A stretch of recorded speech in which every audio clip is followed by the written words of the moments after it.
be moving our bodies tomorrow from 4 for All Request Friday. From 12, you got OJ Borge. From 10, Trevor. From 9, Country Show with the brilliant Bob Harris. Next, Radio 2 in concert, Lewis Capaldi. It's going to be pretty special. Stay there for it, and I'll see you tomorrow from 4 for All Request Radio 2 on your Sounds app, on your smart speaker, and on 88 to 91 FM. BBC News at 7 o'clock. This is Catherine Cracknell.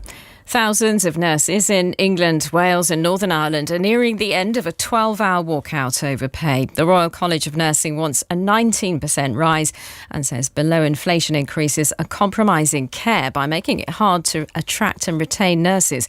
But the government says that's not affordable. Ruth Ormston has a lung condition and her appointment today didn't go ahead. I knew as soon as I heard about the nurses' strike that I was surprised not to receive a cancellation. I did then get a text message saying my appointment has understandably been cancelled because without the nurses, the NHS just doesn't work. The Bank of England's once again raised interest rates in a bid to control inflation. They've gone up by 0.5% to 3.5%, their highest level in 14 years.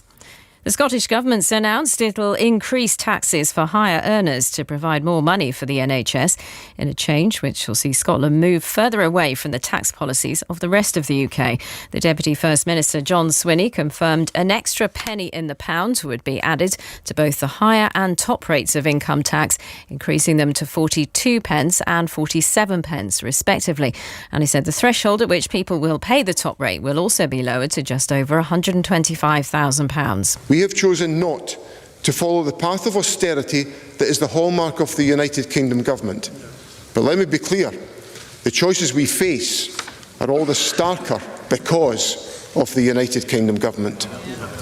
Within the powers available to us, we will choose a different path. It's emerged 12 children were among the 39 people rescued from a migrant boat which sank in the English Channel yesterday. A meeting at the Kent County Council was told a teenager was one of the 4 people who died. 4 others are still missing.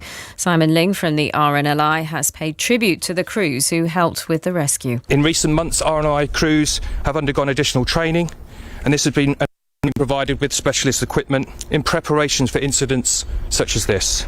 Whilst we hoped that such an incident would never happen, we have always known that it might. As a charity, we are incredibly proud of the work we do to save lives at sea. We do not judge anyone who we rescue. The Duke of Sussex has accused his brother, Prince William, of having screamed and shouted at him when they met to discuss his future outside the royal family.